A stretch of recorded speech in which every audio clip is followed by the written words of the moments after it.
What's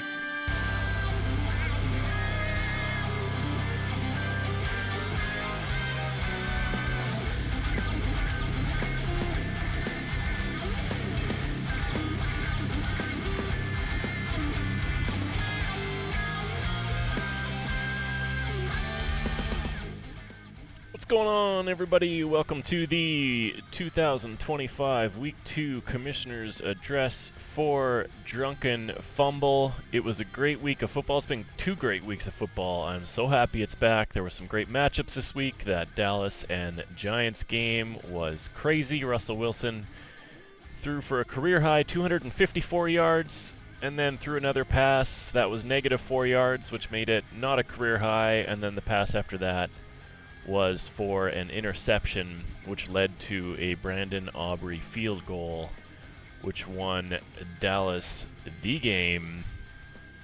Let's hop into the matchups. First one, Commish Prime taking on Laddies and Gentlemen.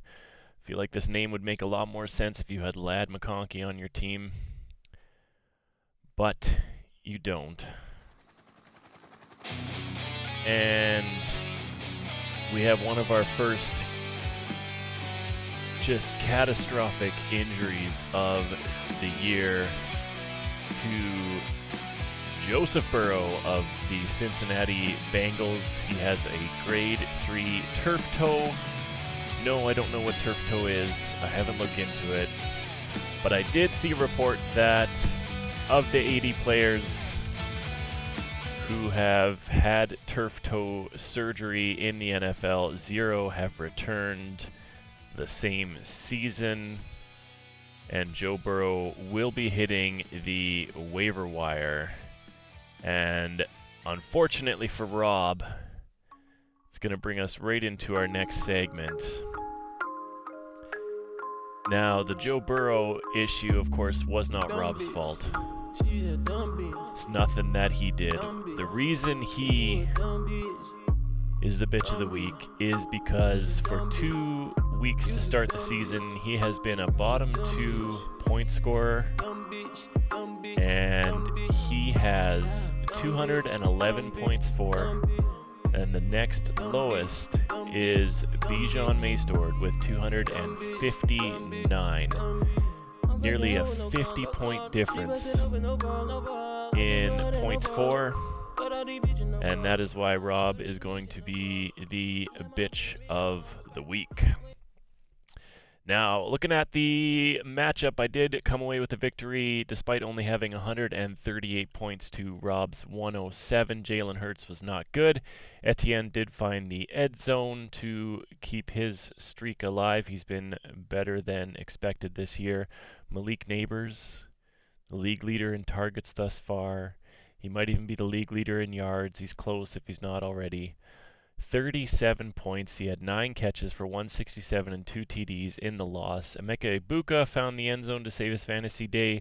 He has 4 catches in consecutive weeks. Tyler Warren, starting for me, was consistent for the Colts, as George Kittle is on my IR for at least 2 more weeks. Omarion Hampton, along with Ashton Genty and RJ Harvey and Trevion Henderson, all the running backs that are rookies in the NFL this year seem to be struggling. Genty was not blocking. It seemed like he just gave up on a couple of plays. That Raiders offense looked real bad. Geno Smith was missing throws all over the place. Buffalo Bills had 22 points against the Jets. Justin Fields did get hurt. He might be out week 3 with a concussion. Sometimes they can come back after 1 week. As long as he can get a practice in by Friday, he should be good. The Rams had a decent game against Tennessee. Defensive-wise, they had 20 points, but Rob, once again, just breaking 100 and losing that matchup. He will drop to 0-4. Fear Boners taking on Commissioner's Pity Prize.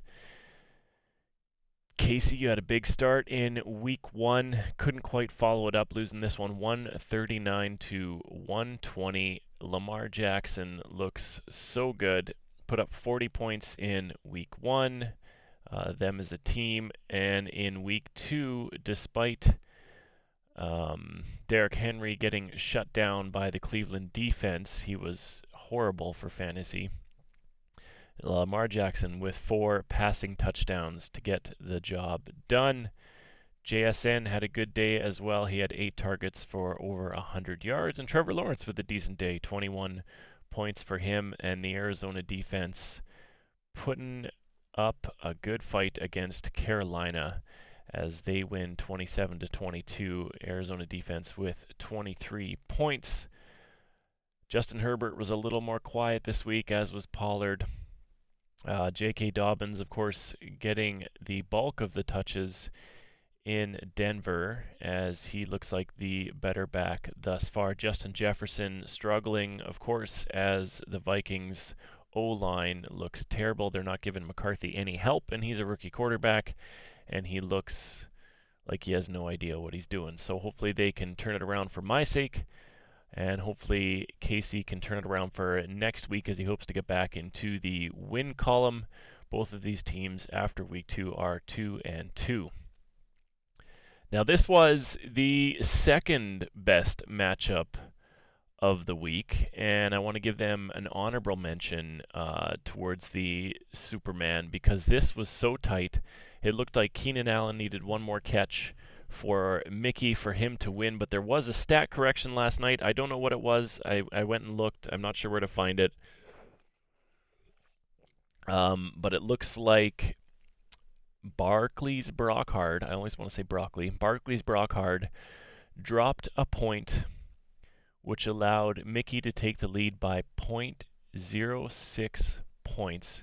It was such a tight matchup. Jared Goff and Jahmyr Gibbs were so good. All of Detroit was really good. Of course, Sam Laporta only put up 5, but Amon-Ra had 3 tutties. They looked really good against Chicago. Chicago looks terrible against everybody, so we'll see what they try and figure out in week 3. Mickey in the win, he had Bucky Irving with 18 points, Keenan Allen with 17 points, Ted McMillan with 16, Juwan Johnson with almost 16, Sam Darnold with almost 18. Just some decent performances all around that allowed him to get to 148 points, which was slightly higher than Gus Bus's 148 points. Both of them were higher than the league median, so Gus Bus will get the one victory there, and he will be 1-3, and Mickey is 2-2. Now,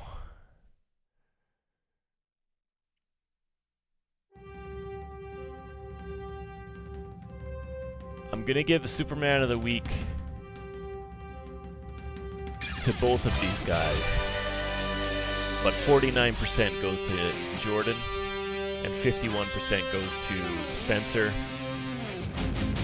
Not only did Spencer come away with the victory, but he nearly doubled his point total from last week. So both of you are going to earn a little bit of Superman of the Week. It was so close. There was a Nick Chubb touchdown late in the week for the Texans that gave Spencer the lead against Jordan. A high-scoring affair, definitely the matchup of the season so far. Spencer coming away with the win, 196 to 189. On Jordan's side, he had Mr. Jordan Love for over 20 points, Jonathan Taylor for almost 30, Hubbard with almost 19, Nakua with 27. Amon-Ra had 9 catches for $115 and 3 touchdowns, good for 39 points. Evan Ingram might have been the weak spot in Jordan's week that resulted in his loss. He only had 1 catch for 12 yards. Tyreek looked better this week. Tua looked better this week as they put up a fight against New England, but did not come away with the win. On Spencer's side, Bo Nix, 21 points. He had a bounce-back week despite the loss, heartbreaking loss against the Colts. Another game decided by a last-second kick that he missed, and then there was a flag, and he kicked it again, and he made it. If you're a Denver fan, that's got to be heartbreaking. Achan with a great week, 26 points. James Cook, 26 points. Jamar Chase, despite the Burrow injury, ended up with 14 catches on 16 targets, 165 yards, and 1 touchdown. T. Higgins looked fine as well. It'll be interesting to see how that team functions with Jake Browning, likely for the rest of the season. Nick Chubb, the saving grace for Spencer, with 15, and Rome Odunze with 7 catches and 2 touchdowns. He had a great week. So congratulations to both of you, with a little edge to Spencer, 196 points, which is a league high for the season. Well done. That was a great matchup to watch. And as Jordan said, he's not as disappointed losing just because it was such a good matchup. Big fucking anime TDs taking on the waiver wire. This was a real tight matchup. I believe Big fucking anime TDs had the lowest score over the league median. I think the league median was about 142. So both of these guys will get a league median win, but waiver wire comes away with the heads up by about 3.4 points. On his side, CMC looking good again. He had 6 catches and 13 carries, found the end zone, which is a good day for him. He stayed healthy, knock on wood. Devontae Adams with 22 points. He had a lot of targets, only caught just under half of his balls, but he went for 106 and a touchdown. And then, of course, Brandon Aubrey, 4 for 4 on field goals and 4 for 4 on extra points. 24.5 points for Brandon Aubrey. He was on fire. It's easy to say that he got them the win against the Giants, who looked a lot better in week 2 than in week 1. On Whiskey Jack's side, as I mentioned, Trevion Henderson and the other rookie running backs not showing up so much. CeeDee Lamb had another decent catch day and another decent yardage day, but yet to find the end zone. However, he did look a little better in week 2, less drops. Drake London struggling a little bit. He had 3 catches for 49 yards and a fumble, only 5.9 points for him. New England defense looked fine against Miami despite giving up 27 points. They had a pick and 5 sacks and a defensive touchdown as well. Nick gets the victory in this one, 148 to 145. Moving on to our final matchup of the week. She Love Penix When I Dicker taking on Bijan Maystord. Bijan looking to continue his winning ways as he went 2-0 in week 1, and he does just that by about 11 points. Dak Prescott with 23 in a shootout against the Giants. He could have had more. Bijan just trucked Minnesota. We could not stop him. It didn't help that the defense was on the field like the whole fucking game either. But Bijan was good, and Williams in Detroit was good as well. Despite only 2 catches, he had 108 yards and a touchdown. Chicago putting up 52 points against Detroit putting up 52 points against Chicago. Baker Mayfield with 19.8 points. I firmly believe that he's the most exciting quarterback to watch in the NFL right now. He is making it happen. He's getting hit. He's looking like he's injured, and then he pops back up and he runs again. He looks great. Patrick Mahomes in his 2nd loss of the season. They also lost, as you remember, the Super Bowl. This is Patrick Mahomes' first 3-game losing streak, dating back to last year. He had 66 yards rushing. I believe he's leading that team right now in rushing yards. That's just not going to get it done. Derrick Henry, 11 carries for 23 yards. That is just unheard of. There was 600,000 bets on FanDuel the other day that lost their parlay because Derrick Henry did not reach the end zone. Ladd McConkey was quiet, 9.8. I know the Chargers are throwing a lot more than everybody expected this year. Justin Herbert looks great, but all of a sudden there's a lot of mouths to feed there. but he will have better days to come. Deebo Samuel found the end zone again, and Pickens found the end zone late in the game against the Giants, and helping them come to a victory. Bijan Maesterd coming away with the win, but not the median win. 132 to 121. Bijan will be 3-1, and Wade will be 2-2. Let's take a quick look at the standings.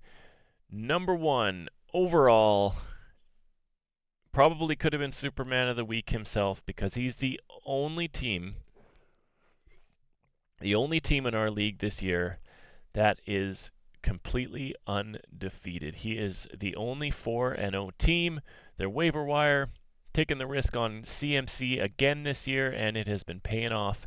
His team looks good. Number 2 and 3 are Commish Prime and Bijan Maestord. We are both 3-1. I've got a lead by about 30 points in points 4, so that gives me the tiebreaker.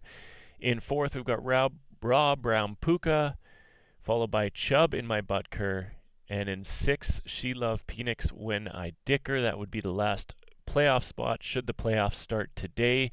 Commissioner's Pity Prize in 7th. He dropped 7 spots, I believe. Might have been 5. I'd have to take a look. But he dropped a lot of spots. Chubb in my Butker actually, I think, came up 7 spots, and Commissioner's Pity Prize dropped 5 spots. So a big switch there. Fear Boners in 8th place. Mickey in 9th with his tight victory this week. There are 6 teams at 2-2, and that will wrap them up. Barclays, Brock Hard, and Big Fucking Anime TDs at 1-3 in 10th and 11th respectively. And Rob, I'm sorry to say, tough start to the season, losing Joe Burrow and being 0-4, the only team without any form of victory this season. Hopefully you can turn things around. Thank you everybody for tuning in for this week's Commissioner's Address. May your players stay healthy and ever unproductive. Commish out.